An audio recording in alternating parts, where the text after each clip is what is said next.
Any parent who's ever had a kid involved in any activity, which I guess is any parent, has had a problem at some point or another with an instructor, with a coach, with a teacher, with a Cub Scout leader. How do you deal with that adult appropriately to best impact your life and, more importantly, the life of your child? We're going to talk with a longtime league president today, and we're going to address those issues. How do you talk to your kid's coach when you've got a problem?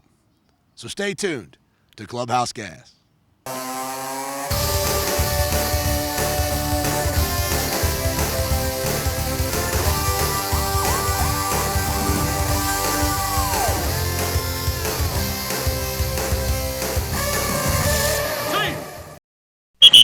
We're joined now by Donal Ratigan. Donald, thank you for joining us, buddy. Oh, absolutely. Glad to be here. Here's the situation. First off, tell us, how long have you been coaching in youth sports? I'm a dad, 3 sons, and I got involved in coaching 15 years ago when I didn't like the experience that one of my boys had in T-ball, of all things.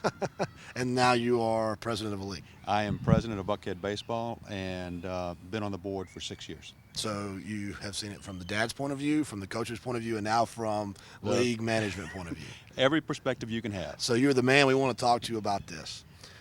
Hypothetical. I'm a dad. I've got a son, daughter, and I'm not pleased with one or more of my child's coaches' decisions or techniques. How do I go about addressing those issues with my child's coach? Casey, there's nothing more emotional than a parent's reaction to when they think that their kid is not being treated fairly. And the first thing you got to do is try to take the emotion out of it. So you need to understand, what is your coach doing? Because what I've found is that parents, when they're watching a ball game, and if their son is not playing, they immediately, or they're not playing the position they want them to play, they will get so emotional that the first thing they want to do is go confront the coach in a public forum. In the middle of the game. In the middle of a game. We've actually had cases at Buckhead way back. Think we've eliminated most of these, where someone walked in the dugout during a game. You can imagine the reaction from the coach. But the first thing you want to try to do is take emotion out of it. And the best way to take emotion out of it is to do the 24-hour rule, which I think almost every league now has instituted.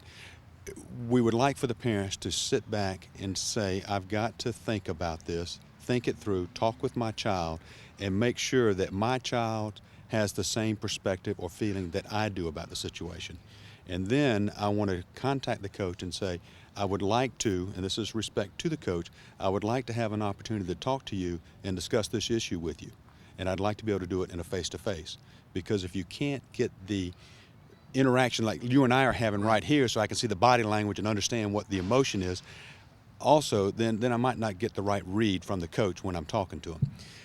So that's why we say the 24-hour rule. So that would be the first thing. I'd take the emotion out of it and then go meet with the coach face-to-face and be very specific.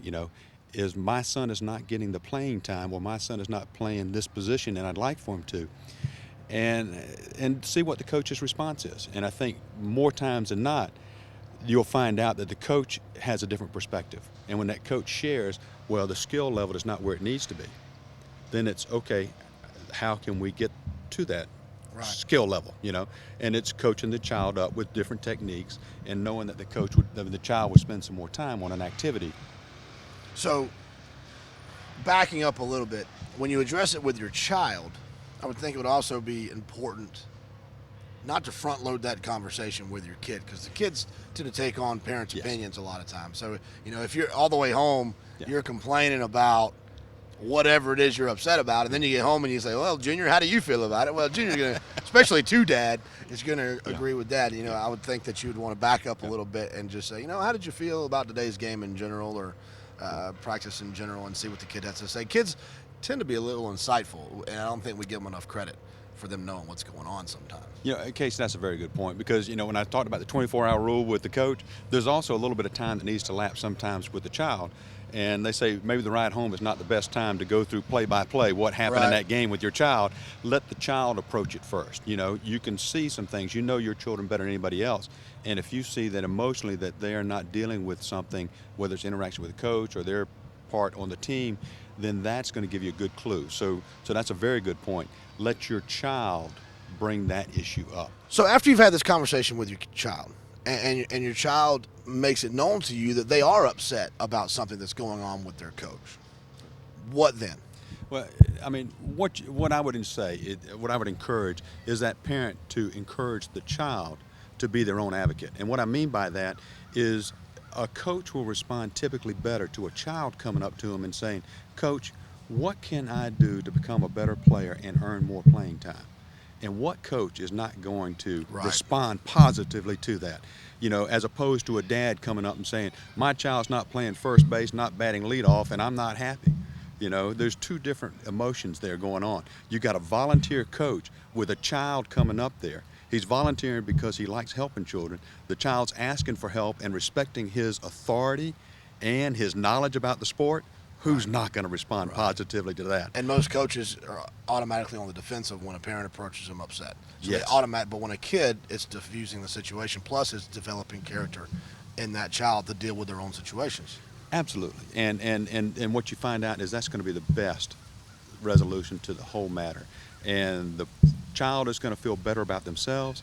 The parents are going to feel better about it because there are going to be certain things that the coach is going to talk to them about that they can then interact with their child and say, "Well, what did the coach say?" "Oh, okay. So he wants you to work on these skills. Well, maybe I can help you with that." So now you've got the child buying into the coach's philosophy, and you got the parent, interacting with the child in a different format or And a different supportive. manner. Yeah, and very supportive, and everybody wins all the way around. I mean, we know the coaches are out there because they enjoy youth sports. They're not getting paid; they're volunteering. Right.